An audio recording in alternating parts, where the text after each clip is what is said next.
ॐ गणानान्त्वा गणपतिगुं हवामहे कविं कवीनामुपमश्रवस्तमं ज्येष्ठराजं ब्रह्मणां ब्रह्मणस्पत आनः शृण्वन्नोतिभिः सीदसादनम् ॐ श्रीमहागणपतये नमः। आप सभी को गणेश चतुर्थी की हार्दिक शुभकामनाएं, हार्दिक बधाइयाँ। कल गणेश चतुर्थी है, तो सोचा कि गणेश जी के लिए आपके ऑफिस में, वर्क प्लेस पर, फैक्ट्री में किस मूर्ति को रखना चाहिए ताकि उसका हमको ज़्यादा से ज़्यादा बेनिफिट, फ़ायदा मिल सके। हम सभी लोगों के घर में गणेश जी होते हैं। किसी के घर में बहुत ज़्यादा गणेश जी होते हैं, मंदिरों में गणेश जी होते हैं, दीवारों पे गणेश जी होते हैं, घर के बाहर अ, मेन डोर पर वहाँ पे गणेश जी होते हैं। तो किसका क्या फ़ायदा, कहाँ पे क्या होना चाहिए, वो सब के बारे में हम हल्का सा डिस्कशन करेंगे।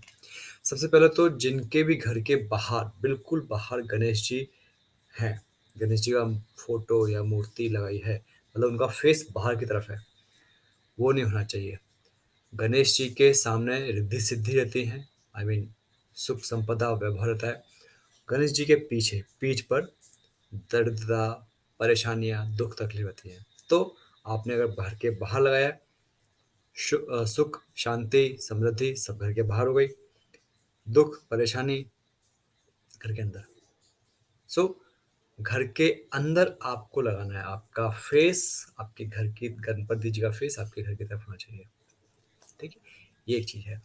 सो अभी और मंदिर में आपके ज्यादा गणेश जी ना हो, एक मूर्ति रहे काफी है, गणपति जी ज्यादा ना होगा। सो आज थोड़ा सा हम डिस्कस करते हैं, बताते हैं कि गणपति जी आपके घर में कैसी मूर्ति हो, ऑफिस में कैसी हो, फैक्ट्री में कैसी हो। ठीक है, चलिए देखते हैं गणपति जी के बारे में। वैसे तो गणपति जी के नाम काफ़ी हैं, विघ्नहर्ता, सिद्धि विनायक, महागणपति, काफ़ी नाम हैं, सब एक ही हैं, लेकिन समझने के लिए हम उसको तीन भागों में डिवाइड कर देते हैं। एक सिद्धि विनायक, सेकंड विघ्नेश्वर, थर्ड महागणपति। ठीक है, तो सिद्धि विनायक रूप की मूर्ति को घर में स्थापित करना चाहिए। विघ्नेश्वर ऑफिस में, दुकानों में, और महागणपति को कारखाने, फैक्ट्री जगह पे रखना चाहिए। ये चीज़ें वहाँ, ये मूर्तियाँ वहाँ पे शुभ मानी जाती हैं। हमारा जो घर है वो सोने का, आराम करने का और पारिवारिक रिश्तों से जुड़ी जगह है होती है। घर में सुख, शांति और समृद्धि हमेशा बनी रहे, इसलिए यहाँ बैठे हुए गणपति की स्थापना करनी चाहिए। ऑफिस, दुकान या फैक्ट्री में हम बहुत एक्टिव रहते हैं, मतलब वहाँ पे हमारा चलना फिरना, काम करना, वो सब रहता है। यहाँ मेहनत की ज़रूरत होती है, इस वजह से यहाँ पर बैठे हुए गणपति की स्थापना करना वास्तु के हिसाब से भी ठीक नहीं है, और बैठे हुए रहेंगे तो आप में भी वो बैठा हुआपन रहता है, काम स्थिर हो जाते हैं। ठीक है, तो उस हिसाब से ये सही नहीं है। इसलिए इन सभी जगहों पे सजग भाव में रहने वाले यानी खड़े गणपति स्थापित करने चाहिए। इससे वर्किंग प्लेस का वातावरण भी पॉजिटिव रहता है और एनर्जी से भरा हुआ रहता है, कामों में तेजी आती है।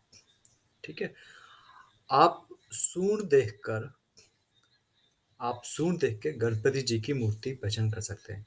जिनकी सूंड बाईं ओर मुड़ी हो वो सिद्धि विनायक होते हैं।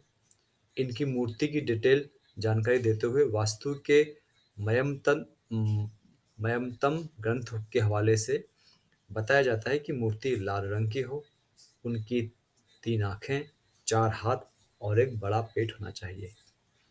दायाँ दाँत टूटा और बायाँ पूरा हो। नाग की जनेऊ पहने हो वो, ठीक है? दायाँ पैर मुड़ा हुआ, बायाँ पैर नीचे की तरफ निकला हुआ रहे। एक हाथ आशीर्वाद देते हुए और दूसरे हाथ में अंकुश, जो उनका हथियार जिसे हम कह सकते हैं वो। एक हाथ में मोदक और दूसरे हाथ में रुद्राक्षी माला हो। सिर पर मुकुट गले में हार पहने हुए ये बैठी हुई मूर्ति होनी चाहिए। ठीक, घर के लिए। ठीक है। वर्क प्लेस में किस हिसाब से होना चाहिए? वर्क यहाँ पे कहा जाता है कि दाईं तरफ मुड़ी हुई सूंड वाले गणपति विघ्नेश्वर होते हैं। उन्हें दुकान और ऑफिस में स्थापित करना चाहिए। इनकी मूर्ति पीले रंग की हो, काली आंखें, कान चेहरे के हिसाब से बड़े, सिर पर मुकुट और चौड़ा ललाट जिस पर तिलक लगा हुआ होना चाहिए। बड़ा पेट और नाग की जनेऊ पहनी हो, ऐसी 8 भुजाओं वाली मूर्ति हो। एक हाथ आशीर्वाद देते हुए, बाकी सब में कमल, अंकुश, ग्रंथ, शंख, धनुष, पाश, मोदक रहें। इस तरह से ये खड़े हुए गणपति जी की मूर्ति होनी चाहिए। ठीक। कारखानों में मूर्ति स्थापना के लिए महागणपति जी शुभ माने जाते हैं। इनकी मूर्ति का रंग लाल या धुएं की तरह स्लेटी कलर का हो सकता है, ग्रे कलर का हो सकता है। एक दांत हो, सूंड दाईं तरफ मुड़ी हो, 3 आंखें, बड़ा पेट और नाग की जनेऊ पहनी हो, जिनके 10 हाथ हों। इसमें कमल, अंकुश, ग्रंथ, चक्र, मोदक, शंख, पाश, धनुष, त्रिशूल हो और एक हाथ आशीर्वाद देते हुए होना चाहिए। आशीर्वाद का तो हाथ चाहिए चाहिए अपन को, नहीं तो हमको कुछ भी नहीं मिलेगा। तो यहाँ पे आपने देखा कि दुकान में, घर में और फैक्ट्री में किस तरीके के गणपति बैठे हुए, खड़े हुए, कितने हाथ वाले, सूंड किस तरफ हो, वो सब आपने देखा। अब आप लोग भी अपने जगह पर, घर पर, दुकान पर, फैक्ट्री में इस तरीके के गणपति लगा सकते हैं ताकि आपको गणपति जी की अपार कृपा मिल सके। ठीक है। सो मैं एमजे न्यूरोलॉजिस्ट की ओर से आपको सबको एक बार फिर से गणेश चतुर्थी की हार्दिक शुभकामनाएं, बधाइयाँ और गणपति जी से प्रार्थना करते हैं कि हम सभी पर अपना आशीर्वाद वाला हस्त बनाए रखें। ओम श्री महागणपतये नमः। धन्यवाद।